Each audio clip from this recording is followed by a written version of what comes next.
السلام علیکم۔ آج ہم مطالعہ پاکستان کے فرسٹ چیپٹر کے جس کا عنوان ہے پاکستان کے نظریاتی اساس، اس کے لیکچر 5 کو پڑھیں گے۔ ہیڈنگ نمبر 6 ہے نظریہ اور قومی کردار، پیج نمبر 12 اور 13۔ آج ہم اس لیکچر میں یہ پڑھیں گے کہ نظریہ کس طرح قومی کردار کی تشکیل کرتا ہے۔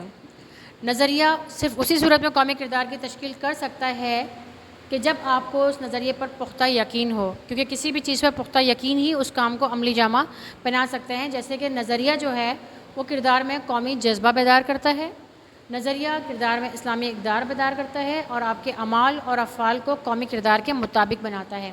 نظریے پر پختہ یقین کی بدولت ہی پاکستان کا حصول ممکن ہوا۔ اس کے بعد نظریہ اور قومی کردار میں دوسری چیز جو آ جاتی ہے وہ ہے سپردگی یا وقف کر دینا، کہ اگر آپ نے کوئی نظریہ جو ہے، آپ کا جو آئیڈیا ہے، آپ نے وہ سیٹ کیا ہے، کوئی گول سیٹ کیا ہے، تو آپ نے دوسرا کام یہ کرنا ہے کہ آپ اپنے آپ کو اس کے لیے وقف کر دیں، کیونکہ مقصد کے حصول کے لیے وقف کر دینے سے ہی آپ جو ہے اپنا مقصد حاصل کر سکتے ہیں۔ اور قومی نظریے سے ہم آہنگی ہی قومی مفاد کو ترجیح دیتی ہے، یعنی کہ اگر آپ قومی نظریے سے ہم آہنگ ہو کے ہی آپ جو ہے قومی مفاد کے لیے کام کر سکتے ہیں۔ اس کے بعد تیسری چیز جو ہے وہ ہے ایمانداری اور دیانتداری۔ نظریہ کا حامل افراد، جو نظریے کا حامل فرد ہوں گے یا افراد ہوں گے، وہ ایمانداری اور دیانتداری سے کام کریں گے، کیونکہ ایمانداری اور دیانتداری ایک عمدہ صفت ہے۔ ان کے قول اور فعل سے ایمانداری نظر آئے گی، اور جو نیک لوگ ہوتے ہیں ان کے بھی قول و فعل سے ایمانداری اور راست بازی کی عکاسی ہوتی ہے۔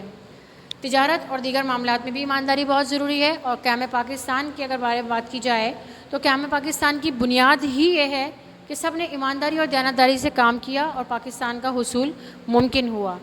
اس کے بعد ہے حب الوطنی۔ نظریے کا حامل افراد جو ہے وہ حب الوطن ہوتا ہے، اس کے اندر حب الوطنی کے جذبات پیدا ہو جاتے ہیں، قربانی کا جذبہ اور خلوص کا جذبہ غالب آ جاتا ہے۔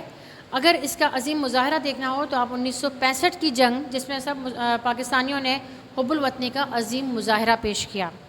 اس کے بعد جو نظریے کا حامل فرد ہوتے ہیں، افراد ہوتے ہیں، وہ محنت اور مشقت پر یقین رکھتے ہیں، کیونکہ قومی ترقی کے لیے محنت اور مشقت ہی ایک لازمی جز ہے۔ احساس ذمہ داری اور فرض شناسی ہی کسی ملک کی ترقی کا دار و مدار ہے۔ انسانی وسائل یعنی ہیومن ریسورسز جو ہیں، وہ اگر وہ پاورفل ہوں گے تو قومی ترقی یقینی ہے۔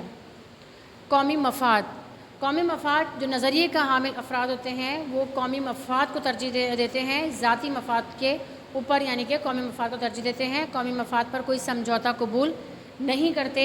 اور زندہ اور پائیدار قوموں کی تشکیل بھی تبھی ہوتی ہے جب انسان قومی مفاد کو ذاتی مفاد پر ترجیح دیں۔